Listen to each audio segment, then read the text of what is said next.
بسم اللہ الرحمن الرحیم۔ السلام علیکم ورحمۃ اللہ وبرکاتہ۔ امید ہے آپ سب بخیر و عافیت ہوں گے۔ اللہ تبارک و تعالی ہم سب کو اپنے حفظ و امان میں رکھے۔ جیسا کہ ہم جانتے ہیں کہ ایمان کے بعد سب سے اہم عبادت نماز ہے، اور یہ نماز ہمیں اللہ تبارک و تعالی سے جوڑتی ہے۔ نبی اکرم صلی اللہ علیہ وسلم نے ارشاد فرمایا کہ میری آنکھوں کی ٹھنڈک نماز میں ہے، اور قیامت میں سب سے پہلے نماز ہی کا سوال ہوگا۔ اللہ تبارک و تعالیٰ نے ساری شریعت آسمان سے اتاری، لیکن نماز دینے کے لیے نبی علیہ الصلوۃ والسلام کو آسمان پر بلایا گیا۔ جب نبی اکرم صلی اللہ علیہ وسلم نے اللہ تبارک و تعالیٰ کا دیدار کیا تو عرض کیا کہ یا اللہ، ابراہیم علیہ الصلوۃ والسلام آپ کے خلیل تھے۔ جعلت ابراہیم خلیلا وموسیٰ کلیما، موسیٰ علیہ الصلوۃ والسلام کو آپ نے کلیم بنایا۔ داؤد علیہ الصلوۃ والسلام کے لیے پہاڑوں کو مسخر کیا، لوہا نرم کیا۔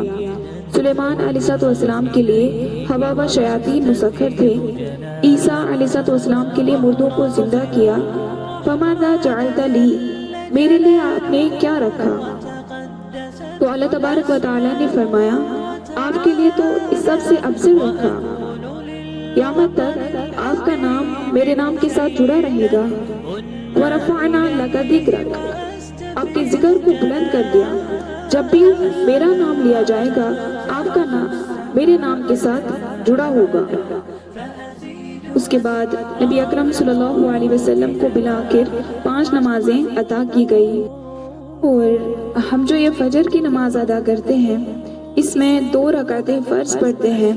اس کی حکمت یہ ہے کہ فجر کی نماز سب سے پہلے حضرت آدم علیہ السلام نے ادا فرمائی۔ جس وقت اللہ تبارک و تعالی نے ان کو دنیا میں اتارا، اس وقت دنیا میں رات چھائی ہوئی تھی۔ حضرت آدم علیہ السلام جنت کی روشنی سے نکل کر دنیا کی اس تاریک اور اندھیری رات میں دنیا میں تشریف لائے۔ اس وقت ہاتھ کو ہاتھ سجائی نہیں دیتا تھا۔ حضرت آدم علیہ السلام کو بڑی تشویش اور پریشانی لاحق ہوئی کہ یہ دنیا اتنی تاریک ہے، یہاں زندگی کیسے گزرے گی؟ نہ کوئی چیز نظر آتی ہے، نہ جگہ سمجھ میں آتی ہے کہ کہاں ہے اور کہاں جائیں۔ ہر طرف اندھیرا ہی اندھیرا ہے۔ چنانچہ خوف محسوس ہونے لگا۔ اس کے بعد آہستہ آہستہ روشنی ہونے لگی اور صبح کا نور چمکنے لگا۔ صبح صادق ظاہر ہوئی تو حضرت آدم علیہ السلام کی جان میں جان آئی۔ اس وقت حضرت آدم علیہ السلام نے سورج نکلنے سے پہلے 2 رکعتیں بطور شکرانہ ادا فرمائی۔ 1 رکعت رات کی تاریکی جانے کے شکرانے میں ادا فرمائی، اور 1 رکعت دن کی روشنی نمودار ہونے کے شکرانے میں ادا فرمائی۔ اور یہ 2 رکعتیں اللہ تبارک و تعالیٰ کو اتنی پسند آئی کہ اللہ تبارک و تعالیٰ نے ان کو حضور صلی اللہ علیہ وسلم کی امت پر فرض فرما دیا۔ اس سے اندازہ لگائیں کہ یہ فجر کی نماز کتنی اہم ہے۔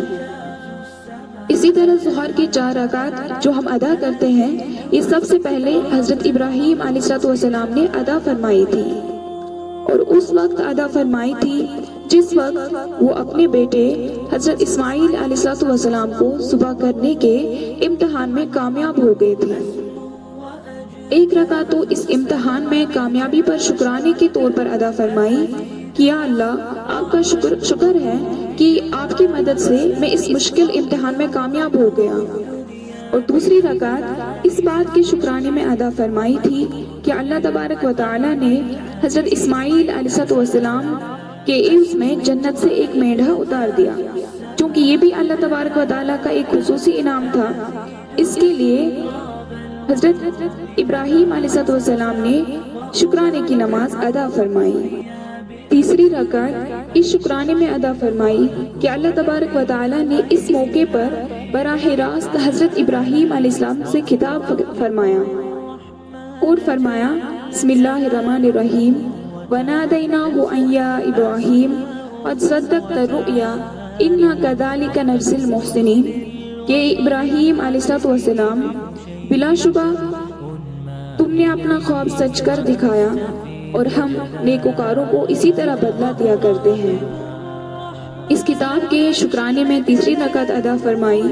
چوتھی رکعت اس بات کے شکرانے میں ادا فرمائی کہ اللہ تبارک و تعالیٰ نے ایسا صابر بیٹا عطا فرمایا جو اس سخت امتحان کے اندر بھی نہایت صابر اور متحمل رہا اور صبر کا پہاڑ بن گیا۔ اگر وہ ڈگمگاتے تو میرے لیے اللہ کا حکم پورا کرنا دشوار ہو جاتا۔ چنانچہ خواب دیکھنے کے بعد بیٹے سے مشورہ کیا کہ اے بیٹے، میں نے یہ خواب دیکھا ہے، تم غور کرو تمہارا کیا ارادہ ہے۔ بیٹے نے جواب دیا، ابا جان، آپ کو جو حکم ملا ہے وہ کر گزریے، ان قریب انشاءاللہ آپ مجھے صبر کرنے والوں میں سے پائیں گے۔ ایسا صابر اور متحمل بیٹا ملنے کے شکرانے میں چوتھی رکعت ادا فرمائی۔ اس طرح یہ 4 رکعتیں حضرت ابراہیم علیہ السلام نے ظہر کے وقت بطور شکرانے کے ادا فرمائی تھی اور اللہ تبارک و تعالیٰ کو ایسی پسند آئی کہ سرکار دو عالم صلی اللہ علیہ وسلم کی امت پر فرض فرما دی۔ اللہ تبارک و تعالیٰ ہم سب کو اہتمام کے ساتھ 5 نمازیں قائم کرنے کی توفیق عطا فرمائے، آمین۔ بہت ہی جلد ہم آپ کے سامنے اس کا پارٹ 2 لے کر حاضر ہوں گے جس میں باقی نمازوں کا ذکر ہوگا۔ تب تک کے لیے اپنا خیال رکھیں۔ فی امان اللہ، مع السلامہ، والسلام علیکم ورحمۃ اللہ وبرکاتہ۔ أسمو وأجتاز السماء جناحا